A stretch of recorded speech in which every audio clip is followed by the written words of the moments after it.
Hi friends, recipe മലബാറിക്കസിൻ്റെ പുതിയൊരു വീഡിയോയിലേക്ക് എല്ലാവർക്കും സ്വാഗതം. അപ്പോൾ എൻ്റെ ചാനൽ ആദ്യമായിട്ട് കാണുന്നെങ്കിൽ ഒന്ന് സബ്സ്ക്രൈബ് ചെയ്യണം. ഞാൻ ഇന്ന് വന്നിട്ടുള്ളത് ഒരു പൈനാപ്പിൾ പുളിശ്ശേരിയുടെ റെസിപ്പി ആയിട്ടാണ്. അപ്പോൾ പൈനാപ്പിൾ പുളിശ്ശേരിക്ക് വേണ്ടിയിട്ട് ഒരു മീഡിയം സൈസുള്ള നല്ല പഴുത്ത പൈനാപ്പിൾ എടുത്തിട്ടുണ്ട്. അത്യാവശ്യം മധുരമൊക്കെ ഉള്ളൊരു പൈനാപ്പിളായത്. അപ്പോൾ അത് ഒരു ചെറുതായിട്ട് കട്ട് ചെയ്യണം. ഈ ഒരു സൈസിൽ കട്ട് ചെയ്യണം.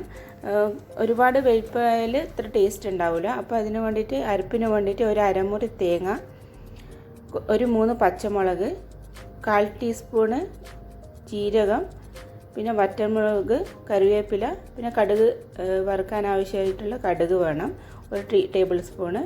അപ്പം നമുക്ക് റെസിപ്പി എങ്ങനെയാണെന്ന് നോക്കാം. അപ്പോൾ ഒരു പാത്രത്തിൽ പൈനാപ്പിൾ ഇട്ട് കൊടുക്കുക.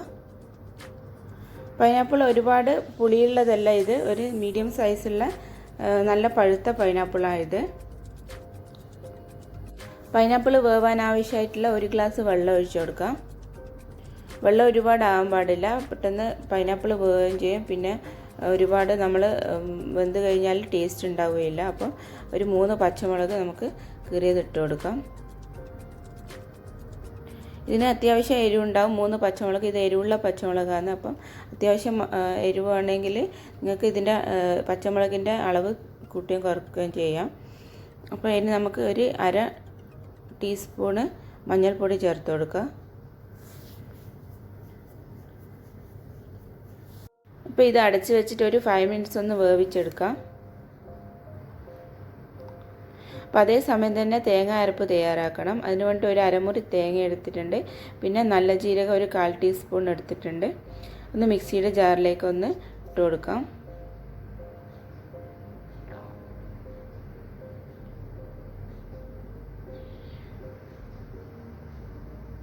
ജീരകം ചേർക്കുമ്പോൾ ഒരുപാട് കൂടിപ്പോകാൻ പാടില്ല. പെട്ടെന്ന് ജീരകത്തിൻ്റെ ടേസ്റ്റ് മാത്രമേ ഇതിൻ്റെ അകത്ത് കിട്ടുള്ളൂ. അപ്പോൾ 1/4 ടീസ്പൂൺ മതിയാവും. അപ്പം ഒരു പച്ചമുളക് ഞാനിവിടെ ഇട്ട് കൊടുത്തിട്ടുണ്ട്, എരിവുള്ള പച്ചമുളക്.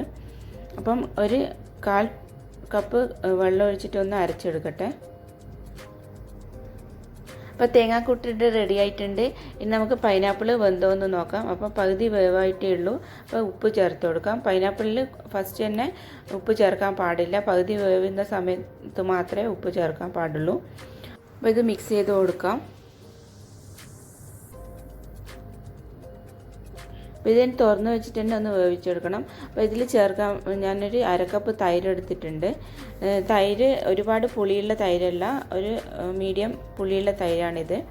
അപ്പോൾ അതൊരു 1/2 കപ്പ് ഒന്ന് നന്നായിട്ട് ബീറ്റ് ചെയ്തെടുക്കട്ടെ. ഇതിൻ്റെ കൂടെ കുറച്ച് ഉപ്പ് ചേർത്ത് കൊടുക്കണം. ആവശ്യത്തിന് ഉപ്പ് ചേർത്തിട്ട് നന്നായിട്ടൊന്ന് ബീറ്റ് ചെയ്തെടുക്കാം.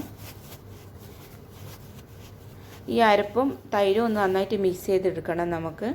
അപ്പം ഇതിനകത്ത് ചേർത്ത് കൊടുക്കുമ്പോൾ സെപ്പറേറ്റ് അല്ല ഞാൻ ചേർക്കുന്നത്. തൈരും തേങ്ങ അരപ്പും ഒന്ന് മിക്സ് ചെയ്തതിന് ശേഷം മാത്രം ഇതിനകത്ത് ചേർക്കുന്നുള്ളൂ.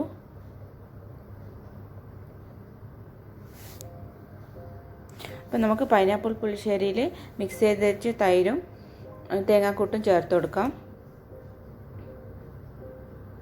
അപ്പം നല്ല ഫ്ലെയിമിൽ വെക്കാൻ പാടില്ല, കുറച്ചൊരു മീഡിയം ഫ്ലെയിമിൽ വെച്ചതിന് ശേഷം ഒന്നിത് ഒഴിച്ചു കൊടുക്കാം. ഒന്ന് നന്നായിട്ട് മിക്സ് ചെയ്ത് കൊടുക്കുക.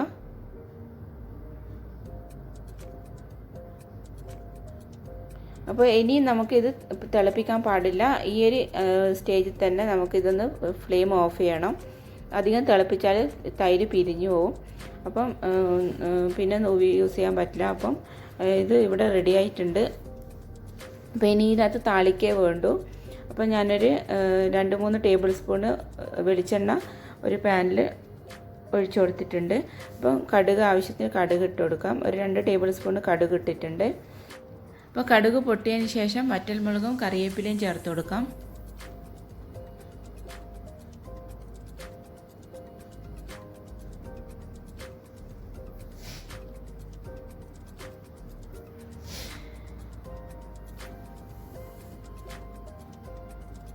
അപ്പം ഇനി ഇതിനകത്ത് ഒഴിച്ചു കൊടുക്കുക വേണ്ടു. അപ്പം നമ്മൾ പൈനാപ്പിൾ പുളിശ്ശേരി ഇവിടെ റെഡി ആയിട്ടുണ്ട്. നല്ല ടേസ്റ്റി ആയിട്ടുള്ള ഈ ഒരു പുളിശ്ശേരി എല്ലാവരും ഒന്ന് തയ്യാറാക്കി നോക്കണം. അപ്പോൾ വീഡിയോ ഇഷ്ടമായാൽ ലൈക്ക് ചെയ്യാനും ഷെയർ ചെയ്യാനും പിന്നെ സബ്സ്ക്രൈബ് ചെയ്യാനും മറക്കല്ലേ. അപ്പം അടുത്ത അടിപൊളിയായിട്ടുള്ള വീഡിയോയിൽ കാണുന്നവരെ thanks for watching. Bye, take care.